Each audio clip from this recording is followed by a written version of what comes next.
Welcome, guys. This is Dan with Life After 70. Today we're going to talk about 5 things not to do after you retire. And I think a lot of people catch themselves doing this once they quit working. I think sometimes that it's a total change of pace. So let's get into it, what I think about that. So the retirement years can be challenging. They can be different. And if you're new here, this channel is all about real life after retirement. No hype, no pressure, just honest conversations about what comes next. Today, I want to talk about 5 things not to do after you retire. Now, this isn't just meant to scare you or lecture you. It is more like a conversation between friends, things I've learned, things I've seen, and things many of us wish someone had told us earlier. Because retirement isn't the end of life. It's a brand new chapter. So grab a cup of coffee, settle in, and let's talk about this. If you find value in conversations like this, please take a moment to like the video and subscribe. It really helps the channel reach out to other folks who are walking this same road. Number 1, don't sit still too much. The first thing not to do after you retire is this: don't sit still too much. I know after decades of working, many of us think I've learned the right to sit down, and you have. But here's the truth: too much sitting sneaks up on all of us. At first it feels harmless. A little more TV binging, a little more time in the recliner, a few days turns into weeks. Then one day you stand up and think, why am I so stiff? Why is my balance off? Why do I feel tired all of the time? Movement doesn't mean marathons or gyms. It means staying in motion, a walk around the block, stretching in the morning, light yard work, hiking a trail, and even running errands on foot when you can. This is true. The goal isn't speed, it's consistency.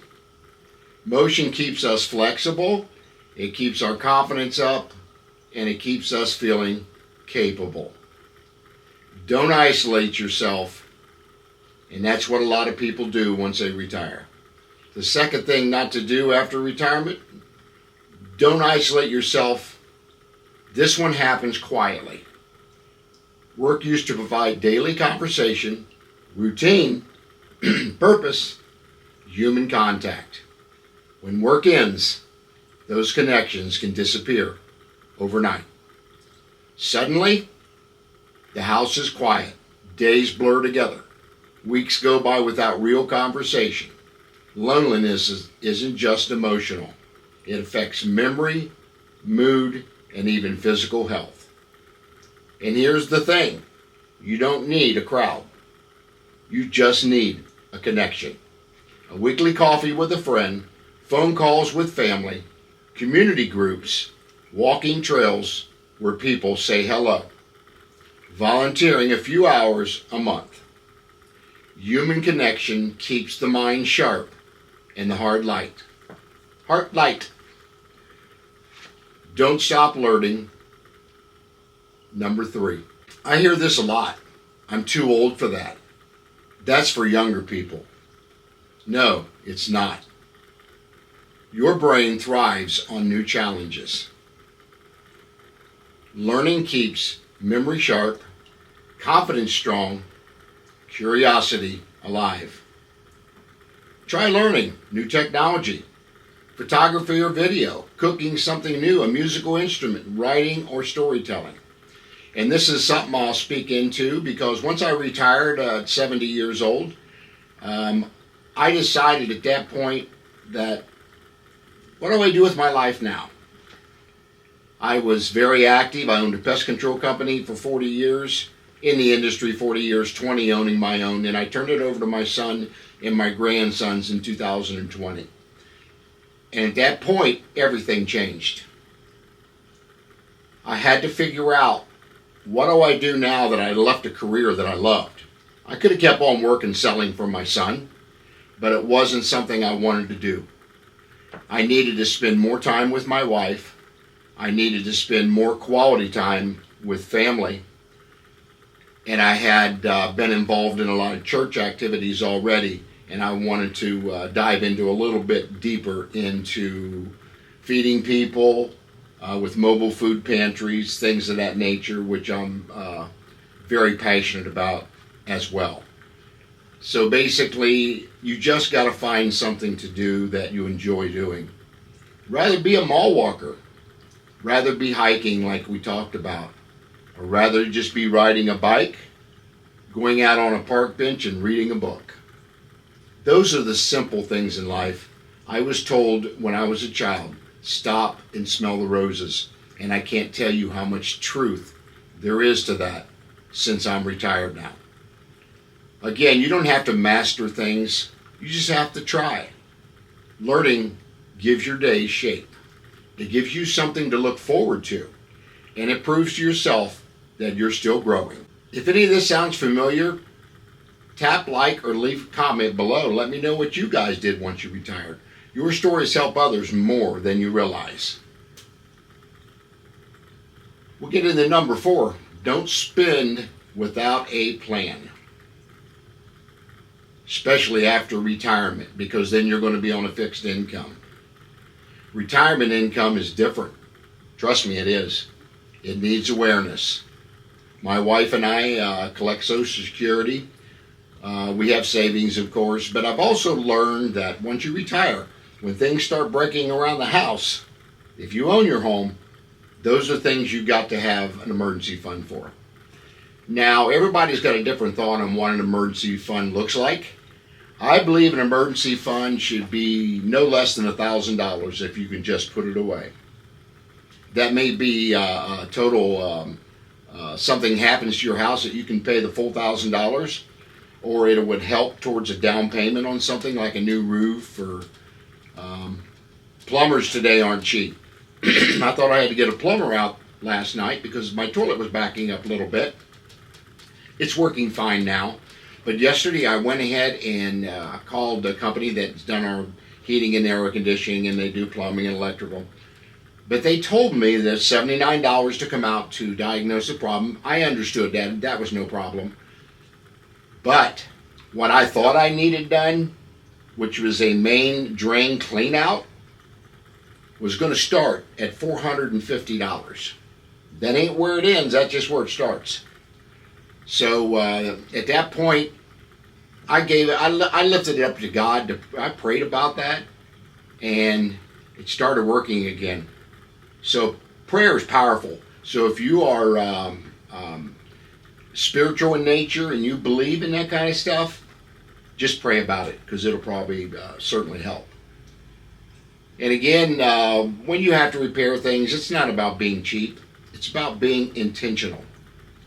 Small daily expenses add up. Coffee, subscriptions, convenience spending, and medical costs can show up unexpectedly. A simple plan brings peace of mind. Know what's coming in, what's going out, what matters most to you. Money should support your life, but it cannot define life and cause stress. Because a lot of people worry about, am I going to have enough money when I retire? Did I work hard enough and save enough for retirement? There's no clear answer on that, because if you have a one nursing home visit or a long hospital stay, it can wipe out your savings very quickly. So I don't think there is a clear answer how much money that you need to save. Because at the end of the day, when you leave this earth, none of this is going with you, including the money. So it's just stuff. I look around my patio that I'm in right now, and there are so much junk in this enclosed patio. It looks like a studio for photography, because I've got so many different things I use for my videos. It's a slash prepper pantry area where we keep a lot of stuff on this patio. Because I live in a small house. We're in a 960 square foot house in this 180 square foot patio enclosure that's enclosed on the back of my house. It's more of my man cave. I've got my big screen TV, a couple freezers out here, just cat litter boxes. I have 3 inside cats, so that keeps you busy right there. So, there's things that if you have room to put it, if you don't have room to put it, it can store up and clutter up on you very quickly. We don't have stairs. This is my starter home, and this is our finisher home. We bought this house in 1977, and it's been paid for many, many years. But we thought, do we need a bigger house? No, we don't. Because we knew when we would get to this age in our 70s, I'm 74, my wife will be soon 73, that it doesn't matter to have stairs anymore or a basement. You don't need those things when you get older, because the less steps you have to take to get to a bathroom or whatever, the better off you're going to be. So yeah, I just had a total knee replacement back on October the 9th, and within 2.5 weeks, I was on my e-trikes riding them. I own another channel called E-Bike Nation and E-Trike Nation, where I will review e-bikes and trikes for companies that send them to me, and then I resell them locally. But that keeps me very active, keeps my mind sharp. I do a lot of videos on that channel, but it's to help seniors to get off that couch, get out and get exercise, because they say a body in motion stays in motion, a body at rest stays in rest, and that's just a true fact. So get out and enjoy things in life. If you like walking in the mall, still some malls are still open, but there's no stores hardly in them. But to be a mall walker, just get out and go once, 3 times a week, whatever, and then get some exercise. You'll meet a lot of neat people in the community as well. I have noticed since I've been on my e-bike journey, I've met so many really neat people on the bike trails, on the roads. So there's a lot of community out there, but you have to go find it. You can't just sit around and let things happen to you. So don't let it stress you out. That's very important. And number 5, don't lose your sense of purpose. I see this happening a lot to people my age and older. And it is probably the most important thing that you have to do in life, is don't lose your sense of purpose. Work gave many of us identity. When it's gone, we can feel untethered. Purpose doesn't have to be big. Purpose can just be helping others, mentoring, creating content, which I love doing, sharing wisdom, giving back quietly. Another thing that I do is my sister and I, we hike a lot. We'll go to all the local trails, and it may be a 3-mile hike, a 5-mile hike. One year, back in 2014, we hiked over 1,400 miles, and I was still working, on all the local trails in the area. I don't care if it was 5 below zero, we religiously hiked 3 days a week. We thought we were going to do the Appalachian Trail, but we never got around to it. And the ages we were at that point, I'm not sure we was ready for that. But there were a lot of people hike the Appalachian Trail all the way from Georgia up through Maine. So you just got to have purpose, whatever you like doing. Fishing. I can only speak from a male standpoint. A female standpoint could be sewing, could be helping sew things for the church. I mean, my wife actually sewed curtains for our fellowship hall at our church. She made, they bought the material. My wife made curtains for our church, and I thought that was pretty cool. So, yeah, she'd been very talented in sewing. She's made a wedding dress for one of our daughter-in-laws that's now divorced, but she is so talented. I met her, been married 54 years now, but when I met her, I knew she was the one. So here we are, 54 years later. We bicker back and forth. That's just part of marriage. But at the end of the night, I always tell her I love her, and she loves me. That's the last words we say before I go to bed, because she likes sleeping in a recliner a lot, so she'll stay up a little bit longer than I will, certainly. And we have our separate bedrooms now. It's just I snore a lot, so I don't want to wake her up. So again, we only got a 3-bedroom house. One's an office, and we have 2 bedrooms. But you know, this is our little brown house that we love, that we got a front porch that we can just go sit on in the spring, fall, and summer, and we can just watch life go by, watch cars go by, talk to neighbors that may be walking down the street. That's some of the things that are just priceless to us. Sitting out on our front porch, we can go out there if it's raining because it's covered, but we're not much for vacations. When I was with a national company, I've been all over the world on sales trips and things that I had won honors and stuff for. But that ain't what we like to do. We just like to get out and just sit there. She may take her book out there or her Kindle, and she likes to read a lot, which I don't. So I'm constantly interrupting her as she's trying to read her book. And then she'll look at me and say, I've tried to read this sentence now 3 times. I know right then it's time for me to zip it up and let her read her book.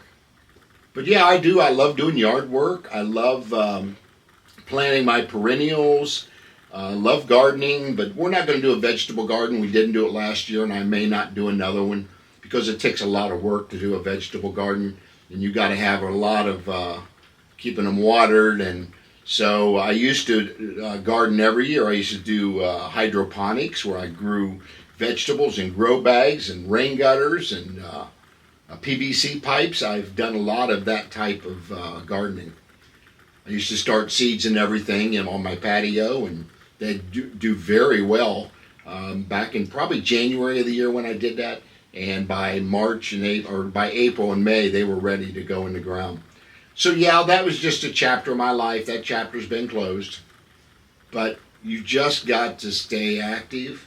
I don't care what it is, just have a purpose. That is why you get up in the morning, believe it or not. It keeps your spirit young, no matter what your age is. Sometimes I feel that I know I'm 74. My body tells me it seems like I'm older sometimes, but I'm very active. And I have to say that you have to find something to do. So really, retirement is about slowing down. It's about choosing how you move forward. So if this video helped you, share it with someone who just might need it. Until next time, this is Dan reminding you that life doesn't stop at 70. It just changes. Thanks for watching the video. Share, like, subscribe, hit the bell notification, and I'll see you guys on the next video.